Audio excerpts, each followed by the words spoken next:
Good evening from Vietnam. Good morning to you, Susan. Thank you so much for spending your morning joining our Insight Sharing program and share your stories with our global audience. And on behalf of the listeners around the world, thank you. It's a pleasure to be talking with you. Thanks for inviting me. Hey, Susan, have you been to Vietnam before? No, I was going to say, so it's my dream in life to come to Vietnam. I've always wanted to go there. And so now that you reached out to talk to me, I'm thinking as we're talking, I've got to go, I've got to go. I'm dying to come visit. And no, I've never been. Wow. Now you have a new friend, a new family I here. do. Yes. So if you and your family decided to go and visit Asia, make sure you put Vietnam to the list and make sure you visit here, and then we will take you and your family around, show you I'm going how to beautiful. on it. Yes, a lot of our speakers on the show also came here, and we were able to take them around to see our beautiful city. So I look forward to one day seeing you and your family here also. Thank you. Thank you. I'll be there. Yeah. And I want to give you a little taste of our culture. Okay, in Vietnam and in Asia in general, it's very honor if we can have you to do a little introduction about who you are and the works you are Right. doing. So that can you do it for us, please? Absolutely, yes. So I'm a developmental psychologist. That means I study young children and how their various psychological capacities and characteristics change over time. And I teach at Williams College, which is, and I don't know how comparable this is to the higher ed scene in Vietnam, but it's a liberal arts college. It's very selective, so we tend to get wonderful, very bright students. Because we're a long established, very successful college, we're able to reach out and include students from all backgrounds. And that's very, very important to me. It wasn't always the case at Williams. It used to be a place, 150 years ago for very privileged kids typically, and unfortunately, typically only white US born kids. That is no longer the case.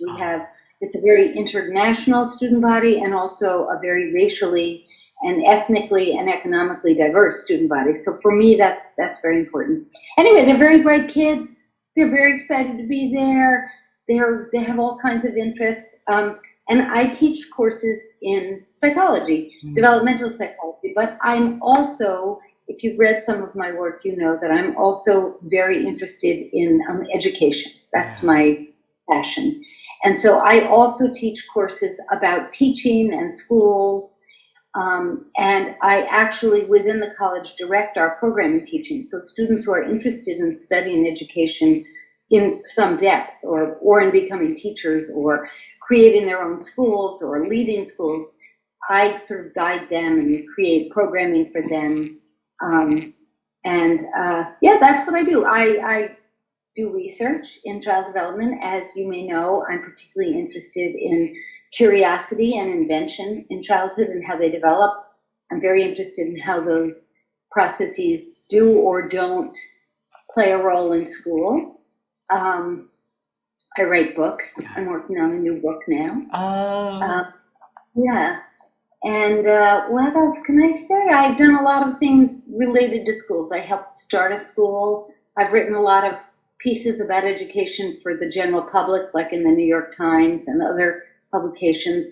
I'm very interested in making psychology and education interesting to the general public so that they can think about it, be part of helping to make it better. So that's a particular mission of mine beyond doing regular science. Beautiful, beautiful, and thanks for doing that, Susan. We believe that if we want to build a better world for everybody, it starts with the way of thinking, be curious, how the education can change and evolve to help people to grow their capacity. And your research, your work is very important to add on to that, that movement of change. So thanks a lot. Okay. Thank you. And today, the whole conversation is for us to understand the journey that took you to doing that, because we're all born equally, and then everybody with each of us can take a different route path in life, right? And then your path is leading to what you are doing today. Would you like to travel time with me? Sure. I have a good story about this. All right. So When I was a little girl, my mother, I was born in New York City, Oh. and my mother was a social worker, and my father was a documentary filmmaker. But then when I was very little, when I was 2, my parents divorced. I have an older sister and an older brother, and my mother remarried, and she married a potato farmer in a very rural area, several hours out of the city. And so when I was 3, I moved to live on a potato farm. And my mother was not happy with the schools that were in this community. So she helped start a school that I went to that was very dynamic and lively. It had its problems. It was a little kooky, but I loved it. And I watched my mother start a school. So then when I loved growing up on a farm. I was very lucky. I had a happy childhood. Then I had a new baby sister who I loved very much. So there were 4 of us. And when I was a little girl, I was like 11, I got a job working for a 20-year-old girl who had started a summer program for kids. And I worked as her assistant. And it was just like, it just was chance that I happened to get that job, and I was good at it. I loved little kids. And in the middle of the summer, my boss, this 20 or 22-year-old girl, got sick, and she couldn't come to run the little summer camp. There were like 15 kids. They were like 3 and 4-year-olds. And there I was 11 years old, and I had to take care of them. I had to do the summer camp. And I thought to myself, well, if I could do this for her, I could do it on my own. So the next summer, on summer vacation, I started my own summer program. And I ran a program for kids, and I loved it. I loved it so much. I loved having started it. I loved working with kids, and I was lucky. I just had a knack for working with kids, even though I was sort of a kid myself. I mean, I was only 12. So I did that for many summers, and it was a very powerful experience in my life. But then, I got older and I went to college. College for me was an amazing experience. I felt that I had always felt this sense that nobody else at school was quite as eager as I was to read things, to talk about things, I was a little more eager about school than other kids. And when I got to college, it was like this sigh of relief, like, oh, this is where I belong. So then, in my second year, my advisor said, you have to take a course in child development.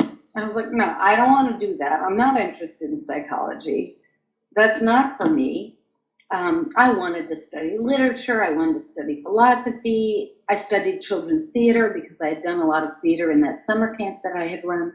But I didn't want to take psychology. But my advisor said, you have to take this course. This is the course for you. And I took a course in language development with a developmental psychologist. And, it was love at first sight. I loved my professor. She was everything I wanted to be. I loved the studies I was reading. And I'm very, very lucky because I knew in that moment that this is what I wanted to do. Wow. So I studied psychology. I studied particularly developmental psychology. And, like I said, I loved school. I was a school person. And so when people at the college said, you should go on in this area, excuse me, I wanted to. I just didn't want to stop studying. And I wanted to be like my professor. I wanted to do what she did. So I went to graduate school in developmental psychology, and I got a PhD in developmental psychology. By then, I was married. And while I was in graduate school in New York City, I had my first child, and that was an amazing. I mean, talk about love at first sight. That was love at first sight. But I guess the other piece of this story is that for a long time, I didn't really think that my love of kids and education was connected to my love of research in developmental psychology. I thought of those as 2 separate things. And I had to make money while I was in graduate school, so I taught at schools in New York City And I loved that. I was good at it and I loved it, but I thought that was for making money and that my research was my research. Mm. But I also began to realize that people doing research in child development, they didn't actually know enough about kids. Like they knew how to be good scientists and they knew how to, take a question and turn it into a beautiful experiment and collect the data and analyze the data, but they didn't actually know what kids were like. Mm. And I also thought, working in schools in New York, that teachers could be very good at teaching, but they didn't really know what scientists had learned about how language develops or how thinking changes over time or about the influences of certain experiences. And I thought, why are these two subjects so separate from each other? They belong together. Mm. And so I suppose for me, I saw that then as a mission in life, to bring those two things together. Education or the practice of teaching children and research in developmental psychology. Mm. And actually, then I left New York City. For those of your listeners who don't have a straight path in life, like I have a lot of students who are worried because while they're in college, they don't know exactly what their path is going to be. I had no path. I went from one crazy decision to another. Like after I got my PhD, I decided I didn't want to be an academic. And then I decided I didn't want to live in the city. And it was completely nutty. I can't believe my parents didn't freak out. I left New York City. My husband was a builder. We took a barn and made it into a house in a rural part of Massachusetts. I got a job teaching second grade. I thought, I'm not an academic. It's too stuffy. It's too political. It's too constricting. I'd rather teach kids.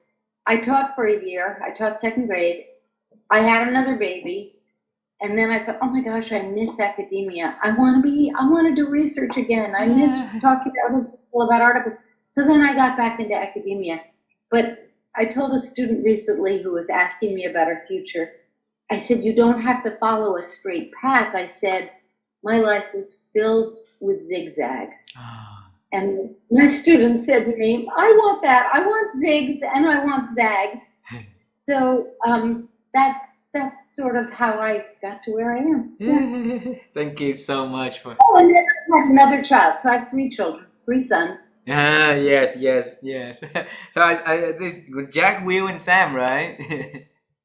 Oh, you know everything about me. Oh my God, yes, Jake. Yeah, I told you I really like the works that you do, so I went on and then research more about the works and the articles and stuff to get to know more about the field you are working on, Susan. So tell them I say hello also when you have a chance. I certainly will. Oh my God, they'll be tickled. And I also have 4 very small grandchildren who live right next door to me. Wow. Yeah. So I'll tell them I met you too. Yeah, absolutely. Say hello from Vietnam. And then if your children decided to take their family to Vietnam, tell them they have a new friend also here. Thank you. Hey, Thank Susan, I want to bring you. you to the summer camp when you're at 11 years old. All right. And I think that is important because that fought for you to start your first love for for children, for teaching, everything set for at that moment, that period of summer. Right. So can you tell us a little bit more about that summer? What did you guys do that ignite the love for something that you're gonna carry for the rest of your life like this? Right. Well, let me think about that a little bit. So, first of all, I help people become teachers. I teach teachers. So I believe that I think it's something you can learn to do. And I think that it's not something you're either a born teacher or you're not a teacher. I don't believe in that. But I do believe that teaching is an incredibly hard and challenging thing to do. As hard and challenging as brain surgery. It's why I tell my students that only the best of them, many of them will become doctors and lawyers and bankers because it's a very good college and people get very good jobs, but only the best of them can become teachers. Those other jobs are easy in comparison. And when I say that, it's partly because there are a lot of things you need to learn to be a good teacher, but there's also talent. Just like to be a good brain surgeon, you have to go to good medical school and have good trainers and supervisors, but you also have to have very good hands to be a brain surgeon. And in the same way, to work with children, you have to have a sort of feel for kids, and you have to be interested in them. And I was just lucky I had those things. That was just good luck. I don't have good hands. I would be a bad surgeon. I'm short and unathletic, so I would be a bad basketball player. But those are things that are very hard to do, but they take talent. And working with kids, I had a knack for that. So that was one thing. And it was summer camp, so it took I could be spontaneous and creative. And I loved thinking of things for the kids to do that would be very absorbing to them, but that once they started doing, they wouldn't need a lot of instructions and supervision. And that's something that stayed with me through my whole life. I've done a lot of curriculum development and a lot of supervision of teachers. And I always say, think of activities where you don't have to be telling them what to do all the time. Because often that's where teachers go wrong and schools go wrong. They're so busy thinking of the instructions and getting children to be good at following the instructions, they forget that the more time kids spend following instructions, the less energy they can give to just being involved in the thing. So if so we did a lot of things in that summer camp that were very absorbing. We played in the sand. One day a little girl was crying because she missed her mom so much and wanted her. She was only like 3. And I said, okay, let's all make clocks. And then we can watch the time, and we'll make a clock, and then we'll watch what time it is and when your mom will be coming. So I had the experience of coming up with activities for kids that really grabbed them. And they didn't have to be something from a book, or now it would be something from online. It would be what I thought of, I guess, and I've never thought of this before, but I think that many schools and teachers don't realize how valuable it is to use your imagination when you're a teacher. Wow. Yep. Because you have to be spontaneous and think of what's going to fit those kids and help them in whatever goal you have for them in that moment. And that requires imagination. And a lot of people have imagination. They just don't realize that they should use it when they're working with kids. So that's one. What else did I learn then? I learned that you should do something you love. And I've been very, very lucky in my life. I've done things that I really love to do. And for me, waking up in the morning, you can't love everything you do. Like, I hate grading, and I hate writing letters of recommendation. But every day there's at least one thing I'm going to be doing at work that I can't wait to do. And I wanted my kids to be, that's something that felt very important to me, raising my kids. That they would get up each morning feeling that there was something about their work that would be not only meaningful but pleasurable. Beautiful. At 11 years old, and you start to form that imaginative mind in bring creativity to the work at the summer camp, right?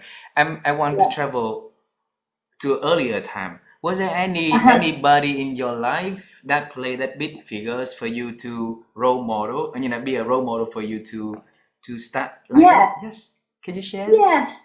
Were you sure? Well, first of all, as I said, my mother, a couple of things I'll share. My mother cared about education. She started the school that I went to. That was it was a kooky place, but it made me realize school could be wonderful and that everybody could have a role in a school. Like, my mother said, I'll start one. And I thought, you could just do things. You can start a school if you want to. So she had a lot of, she had a great sense that she could make things happen. And I think she was a role model for me in that way. My stepfather, whom I was very close to and adored, he died years ago, but he was a farmer, and he wasn't educated. He did not go to college. His father was a farmer. His grandfather had been a farmer. but he was incredibly smart and he was incredibly good at the things he did. And he taught me how to do a lot of things. And he taught me how to do them by having me do them alongside of him. Oh. So he didn't explain things to me. He just said, get on the tractor and drive the tractor. Or here, we'll plant this row of peas. Do it next to me. You put the pea in, I'll dig the hole. And I think I learned from that children learn by doing. Yeah. And that became a very important piece of my ideas about education. And I also, and my father, my biological father, whom I went on seeing and having a relationship with, was a very intellectual person. He loved ideas. I was just thinking about it the other day because I was singing a song in the woods with my dog to scare off the bears. I will say that the reason I was singing was because there are bears where I live, and I don't want them to scare me. So I sing when I'm in the woods, and I was singing an old medieval song that my father had taught me. And my father's been dead a long time too, but I was remembering that as a little girl, any word that I didn't understand, there were several words in the medieval song that I didn't know. They're not part of modern English. And I can remember asking him what the words meant. And he just loved to explain to me any word. There was no question I couldn't ask him that he wouldn't want to dive into an answer with me. And so I guess from him, his role model was a love of the exploration of ideas.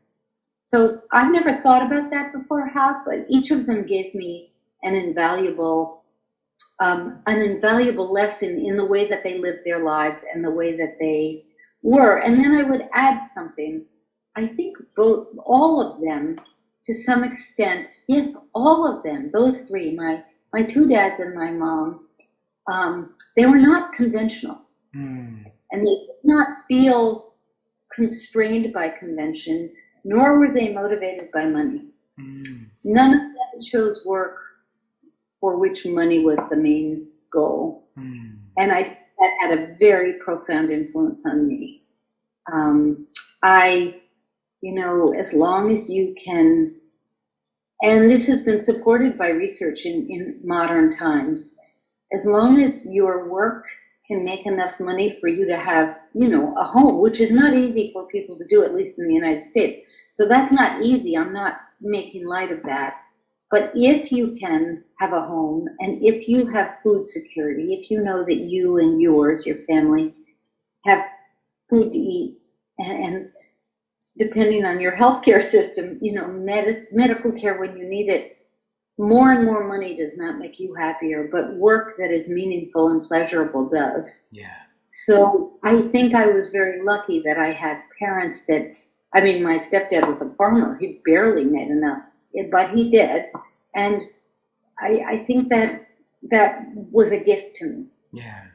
None of them thought you had to do things the way other people did them. They weren't very conventional. Wow.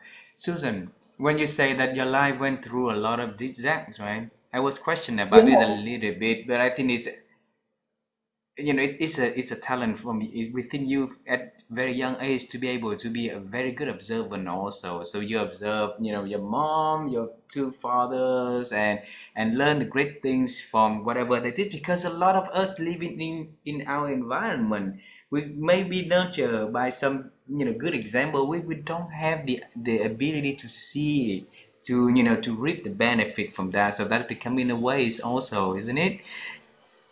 Yes, although, when I was a kid, I don't think I thought about those influences. I think I was just shaped by them. And, I'm a developmental psychologist, so I love to think about how people are shaped by their childhoods and also how they're not shaped by their childhoods. Yeah. I could give you examples of things that I rejected about my childhood and wanted to do differently.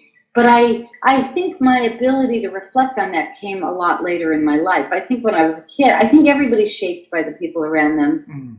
And I think the thing that's difficult, let me think about this, is as you get older to be thoughtful about when you want to try to break free of that a little bit, when you want to reject. I'll give you an example. So I have a lot of students at Williams who come from backgrounds where families, I can think of two examples, families that are either very religious or not very religious. And my student, the kid, realizes in college that they don't agree with their parents. They either begin to not believe in God, and their parents do believe in God, or the opposite. They grew up in an atheistic family that weren't religious, and they begin to feel drawn towards some religious practice. It takes a lot of bravery to do that, and it can be hard for people to make that conscious decision. And the other place where this is really a challenge is in politics. So I have quite a number of students who come from a family that had one set of political beliefs, and at some point they begin to question those beliefs. And that's a case where for some people there's a moment when you think, I no longer can accept that. And that's hard, especially if you love your family. You're like, I still love them, but I'm not going to believe those things anymore. And I've had that about some things, Yeah. Yeah. Susan, I think that's fair also, because each of us, we need to have that moment of realization to form our own belief, our own definition of the world around us, and then it will shape us into who we are also, and having our own identity instead of having identity keep built up from somebody else, right? Exactly. So I want to bring you to the moment that you went to university at the second year in university, when your advisor asked you to take the developmental psychology classes, right? Yes. And then at the beginning, you rejected that idea. Yeah. Okay. What happened in your mind back then that made you reluctant to take on the course? Well, I'll tell you exactly. So my mom had been trained as a social worker, and my father, my biological father, who was very educated. He went to Harvard. He was super smart and intellectual, and they became adults in the 40s and early 50s. They were Jewish. It was a very Jewish and intellectual milieu that they lived in, and so they were very taken with psychoanalysis. That was a time when people of my biological dad and my mother's background were very excited about the possibilities of psychoanalysis, and they were both went to analysis. Oh. And I was so sick of hearing about Freud and psychoanalysis, and in my mind, that's what psychology was. And I was like, oh my God, I'm not studying that. That's a case where I thought I wanted to reject what my parents were. I was like, no, that's them. That's not me. I'm not studying psychology. I'm studying literature, philosophy. It's partly that I rejected it because I was just so sick of hearing about it from them. And I was dubious about whether it had really affected either of them in a good way. And then, and so it was that, and that it just didn't seem like it fit my interests. But my advisor, whom I loved so much, and he was a literature professor. He wasn't a psychology professor. I studied 19th century fiction with him. And I have something to say about that in a minute. But he just kept pushing on me. You have to take it. You have to take it. Just give it a chance. You'll love it.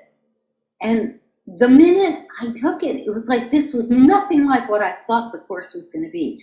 We read experiments about how children learn to use words and about how their minds work. Like, I had no idea that's what psychology was, or that that's what it could be. I had no idea that from my background that I would love science as a field, that experiments were so exciting to read, and that thinking about how to design an experiment that would answer a certain question, that process was so absorbing, because that's not the kind of psychology I had been exposed to through my parents. So I don't know whether your listeners or whether people who listen to this show in Vietnam or internationally will know what I mean about that distinction, but for me it was a very important one. As it turned out, I came to love Freudian theory very much and think of it as the foundation of all contemporary psychological research. And I wrote about it in my most recent book.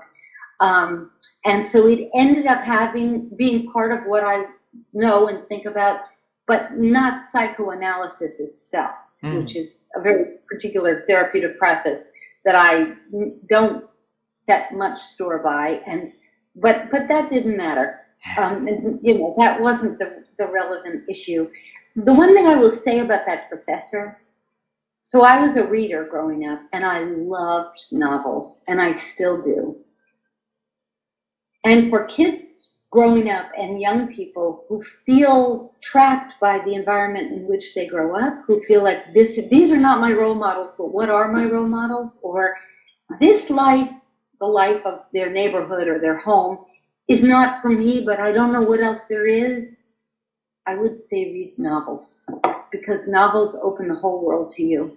Whether you become a mathematician or a banker or a psychologist or a teacher or whatever it is you do, novels let you travel the world, and they let you meet people that from everywhere and from every era. I mean, from every time period. So for me, novels, even as a psychologist and a scientist, I would say novels are the key to finding out about the world outside of your own immediate experience, if that doesn't feel like enough for you. And Susan, I think that we all own that professor. A big thank you, because he's the one who relentlessly pushed you to take and advise you to take on that psychology class, right? And so he's also had a very good vision about education, how to help people to improve their the education system also himself. Have you ever thought in your head, why did he try to persuade you that hard to get into that course? Oh, that's a great question. He knew me. Oh. So where I went to college, you took a course with your advisor in your first year. You took it for a whole year, and you were sort of you were just kind of randomly assigned. I guess you listed before you got to college a few of your interests, and I probably said literature because I already was a reader. So I was assigned to him.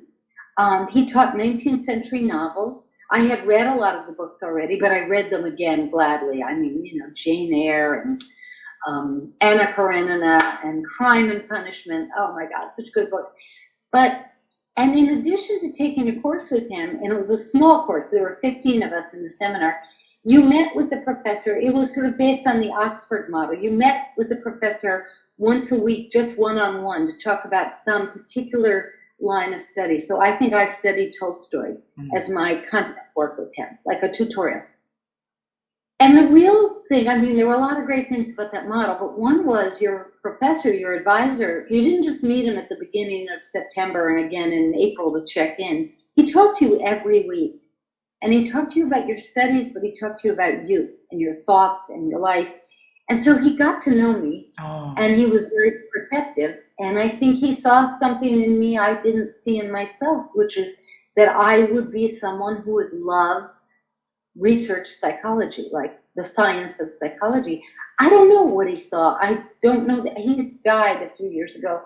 I can't ask him, but that's what he was good at, because I don't know that I'm that good at that as a professor. I don't think I am.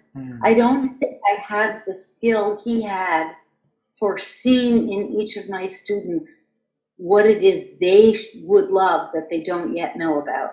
I think I was just very lucky that I was given that a teacher, because I was assigned to him, and he saw something about me I couldn't quite see for myself. I was very young. I was 17 when I started college, and I wouldn't have. I'm not sure I would have known that. I don't think I would have. Wow. I mean, now you could say, I suppose, it's true that I think I already knew that I loved college, that I wanted to do something that allowed me to go on acting like a college student for the rest of my life. I mean, we always laugh about that. people who teach college were like, yeah, we just wanted to stay in college forever. That's why we became college professors. But I don't think any field would have suited me quite as well as the one I went into, and that was him. Mm. So yes, I agree with you. Thank you, Ilya Wax. That was his name. Ilya Ilya Wax. Wax. Oh my God, what a great guy. Imagine if all teachers are like him. You know how lucky the students would be. You know how beautiful their life, their experiments, their thinking about the present, the futures, and the works that they do will be so meaningful, isn't it? And I think that initial push from him, paved the road for you to start get into the path of making a significant change in thinking and in education. I would say that, but I would add something. Yes, please. I would add two things. He was wonderful, but too much emphasis is placed, I think, in the general public on the importance of some perfect, brilliant teacher or professor. And that's not fair and impossible to think it all rests on these brilliant, perfect people, because it rests on two other things as well. It rests on school environments that make the opportunity for teachers to get to know small groups of students very well a top priority.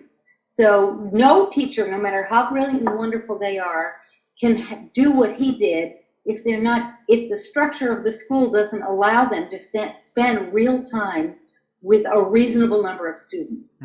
If you see 30 children every hour and 30 different, if you encounter 175 students a week, no matter how brilliant you are, you cannot make that connection and get to know them. The schools, whether they're universities or elementary schools or high schools, should make that kind of environment a top priority. He was at a college that made that a priority. Every incoming student was in a seminar of 15 students for a whole year with one professor. So that's number one. And number two, that goes with that, those schools also have to make a close relationship between the teacher and the kids as important as the material that the kid learns. So being known by an adult, very well known, and getting to know that adult very well, that's a key, essential ingredient of a good school experience. And that's true for 5-year-olds, 15-year-olds, and 21-year-olds. And those are two things that have more to do with both the structure and the goals of education than the wonderful qualities of the teacher. That's very important too. But they're all important. If you went to a hospital, you would say we have to have great surgeons, or internists or whatever. We have to have great equipment, the best MRI machine and the best, and we have to have great, let me see what was the third, I can think of several things they have to have, but great, absolute clean conditions, like, immaculate operating rooms and everybody washing their hands, as the Atul Gawande would say, before they go into every patient's room. So there are a lot of things that are necessary. No one questions that when it comes to a hospital, that there are several different components you need. Great nurses, because we all accept that to make a good hospital requires all these different components, but schools are just the same and they're just as important. So that's why I would just add, yes, Ilya Wax, my professor, was an amazing person, but he was also in a school that had both the right structure, the right setup to allow him to be his wonderful self, and it made that the relationship between the professor and the students a top priority. Wow. But the way I see school system around the world at the moment, they are under budget and with a lot more students and at the school. So it seems like that. Is that the question I want to ask is that feasible for us to change the education system where they can have a handful of of students so that the teacher can have more quality time with the student and create the environment where they can create that trust and bond so that they can share and the teacher become the catalyst of change for the people, for the students? Yes. Yes, good. I mean, well, let me say one thing. First of all, I'm thinking about this a lot because I'm writing a book now about kindergarten, and I spent a year traveling all over the country, the United States, visiting kindergartens. Mm. Next, I want to do it internationally. So, but for now, I'm just doing it. And and so I'm thinking a lot about this question you asked me. Schools should have more funding. It's outrageous. It's a travesty that we care so little about children, that we give so little amount of money to schools as opposed to other institutions. It's just sickening. In my view, at least in the United States, it's because people care about their own children, but they don't really care about other people's children. So, everyone's reluctant to give a lot of money to other people's children. But set that aside because that's a political and economic issue. I think schools should have more money. I just want to be very unambiguous about that. But even with the money they have, they could go much further in making the relationship between teachers and students a priority and making it possible for children and teachers to work in smaller groups. And I don't mean that we should get rid of content. My life as a student and a teacher has always been that there has to be something you're all working on that matters a lot. It's English literature, it's Asian literature, it's biology, it's calculus, it's French history, whatever, or woodworking.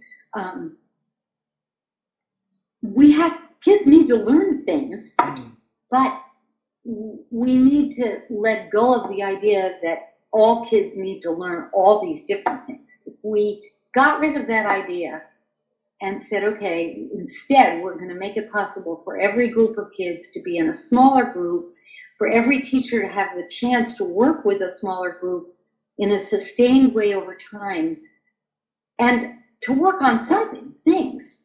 Could, like, any number of things.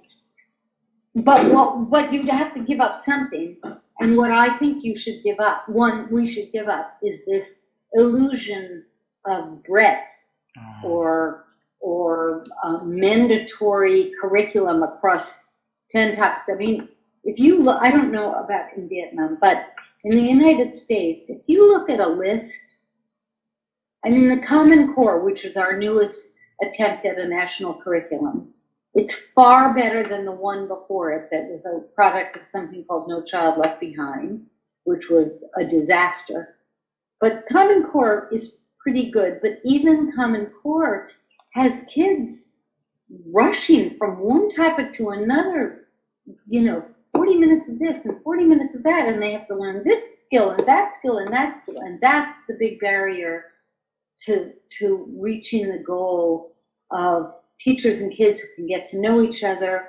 And by the way, as important as it is to learn, to have some exposure to a variety of topics and skills, it's equally important for kids to have the experience of immersion and mastery. And you just can't do all of those things in 6 or 7 hours a day. It's just not possible. So something's got to give. And I wish that, I could be the editor who would edit the master plan of schools, because I'd like to cut some things out to make room for other things to take more time. Yeah. Earlier. How's that a megalomaniacal fantasy? Yeah, well, but that fantasy is good. It's good because it's aiming to create something better, and that's making improvement. The way I see it is like you say, you're moving from no kid left behind into the Common Core is a big improvement already. So it means that the pupil already making progress. Let's appreciate the progress and then continue to change the system along the way. Yeah. Beautiful. Yeah, I love the way you said that. Yep. Yep. And you say earlier, being a teacher is the hardest professions because like other profession, they only great people can be a teacher. So great minds, when put together, they will create something significant. I believe so, and I hope that to come for the great sake for our children. And Susan, and my wife and I, we love to ask the secret behind thinking, because you mentioned the word I think a lot during the conversation today. All right, and then every conversation like we had, we always ask our guests this question, because we believe that the ability to think for people these days is diminishing with so many distracts out there. And and you, as a great thinker, we want to ask you, how have you been growing your ability to think over the years though? What a great question. God, I love that question. Um, I have to think about it. I'll speak as a developmental psychologist and as a grandma. um, well, I'll tell you a little story. Yes, So the other please. day I was in the car with my 4-year-old grandson. His name is Henry. And Henry was looking out the window at some trees that had no branches on the bottom part. And he said, "Those trees have no branches. Is there a reason for that?" And I was so excited, I practically lifted off the seat. I was like rushing to write it down in my notebook, because it was a reminder that very young children, and this I know from my own research, because this is what I do research on as a scientist, young children love to think. And it feels good to think. It feels as good to think as it does to skip or eat or laugh. It just feels good to think. And we unfortunately, the school system often makes kids think they don't like to think. Instead of a cookie, it feels like a vitamin, a medicine, but it's like a cookie. It feels good. And so and and so it feels good to me. I think I'm lucky because I ended up on a path that made that a very obvious part of my everyday life. So writing is, in my experience, writing is the best way to push myself to think, because and often I have an idea, I think it's such a great idea, and I sit down to write about it in my new book, and then I write it out and I think it's not a great idea. I can see in the sentences it's a stupid idea. And then I have to start all over. Or I have an idea, and then I think, wait a minute, but I have no proof that this is true, or I haven't made an argument that would convince anyone else, and then I realize I have more thinking to do. So for me, writing has been a way to push my thinking. But then I work in a college, and I have all these smart young people around me who ask me questions in class, and then I think, wait a minute, whoops, I need to think about that. It's like talking to you. You ask a question, I think, oh, I never thought of that. Let me think. So partly it's looking for partners, people to talk to, and wanting to talk to them about interesting things, because besides writing, talking to other people is a way to get your own thinking to be better. And then I would say that I live in a country where there's been incredible political divide. I mean, and my politics I have very strong politics. And there are a lot of people in the last, I'll say, 7 years that I've disagreed with very vehemently.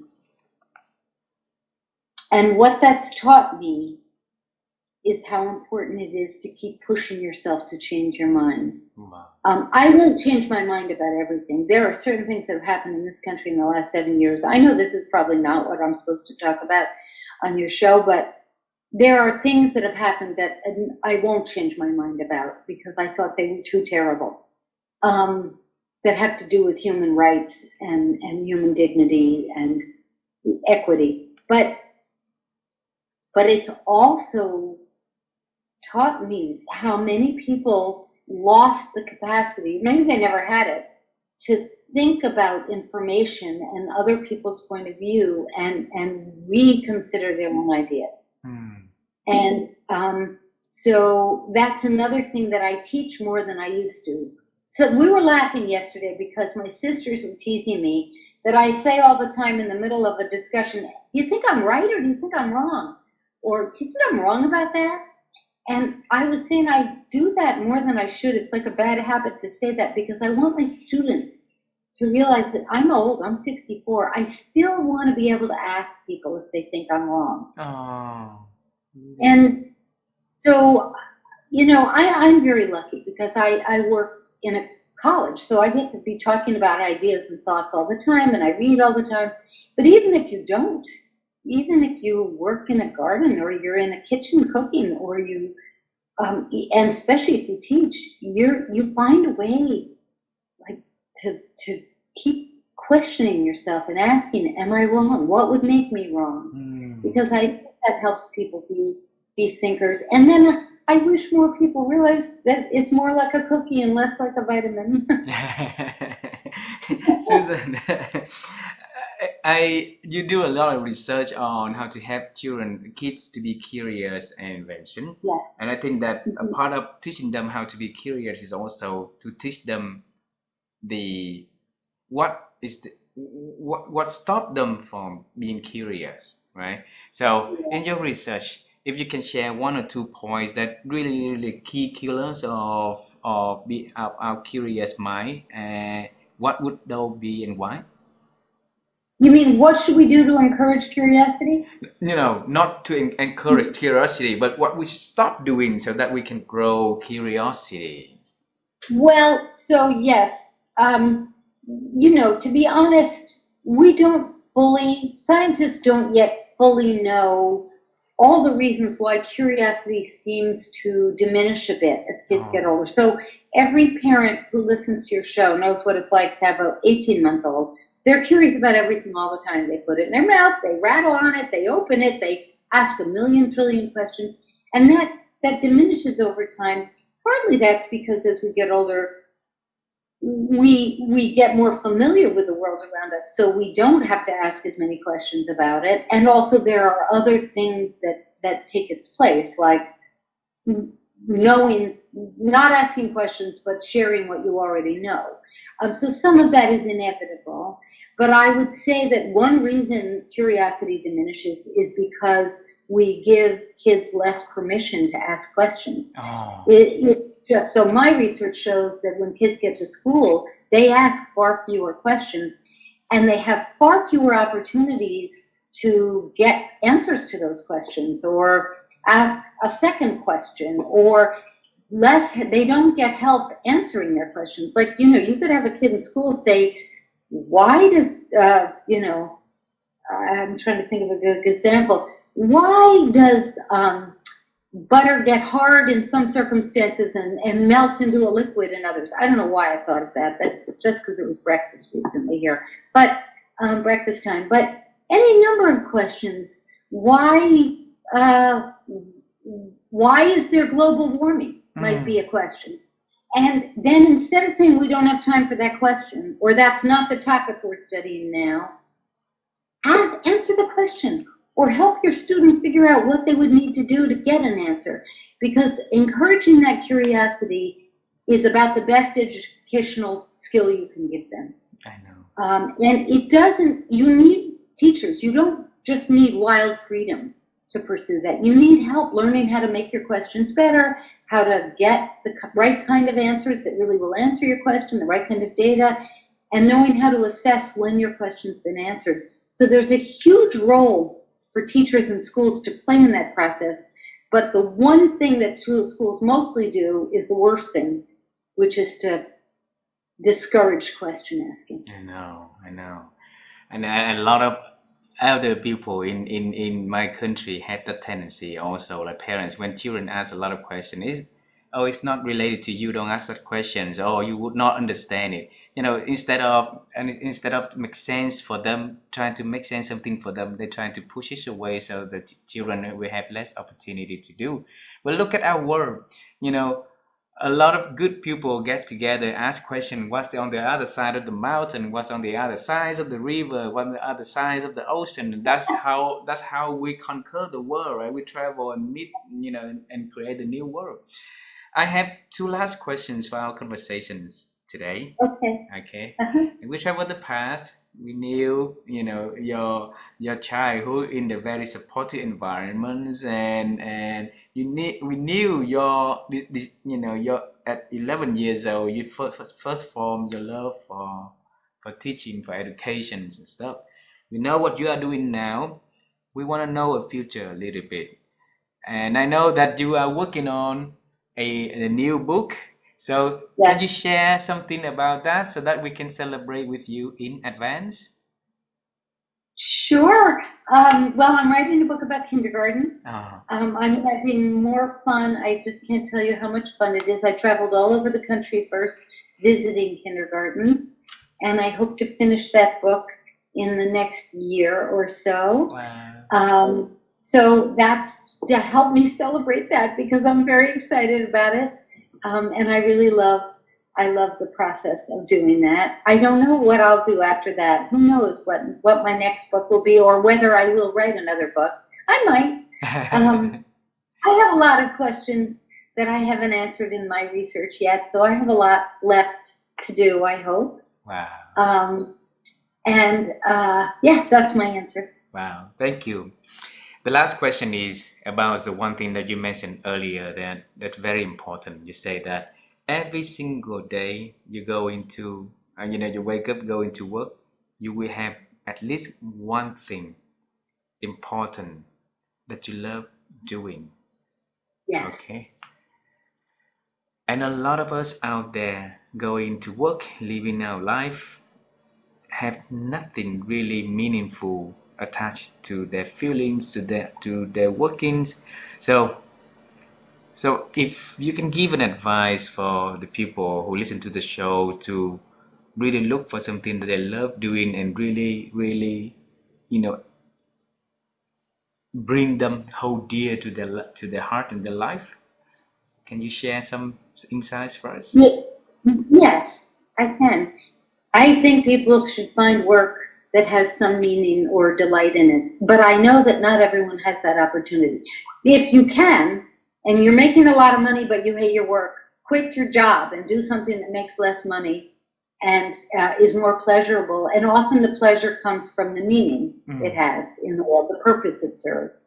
But if you're not in that, if you don't have that opportunity, because people don't always have that opportunity, develop something you love to do that you can think about during the day when you're doing the thing you don't love.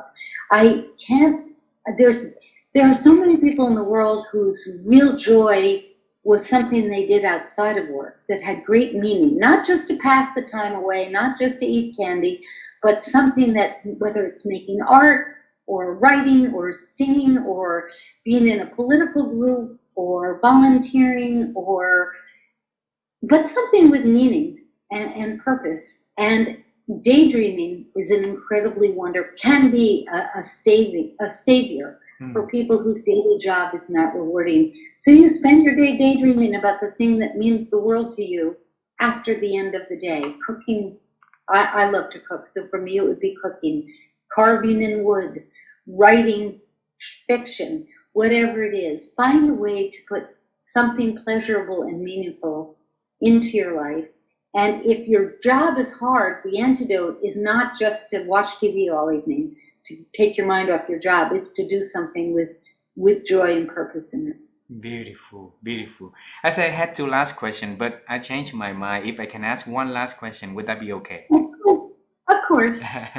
Susan, imagine now you have a way to travel back in time to see yourself, and I want to go to the specific self as Susan when she in the potato field with her father, and then learning from her father. He dig a hole and then you put stuff in and stuff. At the end of that day, you had a chance to talk to that little Susan. What would you tell her about the world that you want her to grow up? About the world or About the the work? future, the world. The world. Oh my God. Whatever you want to tell her. I want to. I'll say two answers. They don't really go together because my sisters and I just asked this question to Oh, ourselves yesterday. I would have realized a lot earlier in my life that I love science and math. I grew up in a culture where girls didn't think they liked science and math, and I really would have loved to go further into those fields earlier. That's one thing. okay. About the world, I wish that I had become more politically active earlier in my life, Oh, because no one can stand on the side about politics. We all need to work very hard to make the world. Well, I want everybody who agrees with me to be working hard. I want the people who don't agree with me to go to bed and take a long nap. But you know, if you care about other people, you have to take a stand, yeah. and do it right away, because I waited too long in my life for that, and I regret that. You do well. Don't regret. Don't regret. Susan, thanks a lot for the beautiful conversation, for the wonderful chance for me to and the audience to knowing you and having you to our show. It's delightful to see your smile, your enthusiasm, your passion, and the love, the energy. We can see it, we can feel it, and It's so we wish you all the best. And I really look forward to see one day to see you and your family here in my country, and that will be so lovely.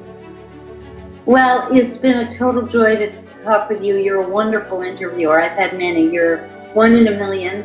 And it made me want to come to Vietnam even more. So thank you. Okay, thank you very much. Have a wonderful week and say hello to everybody for us, okay? I certainly will. Bye bye. Bye bye.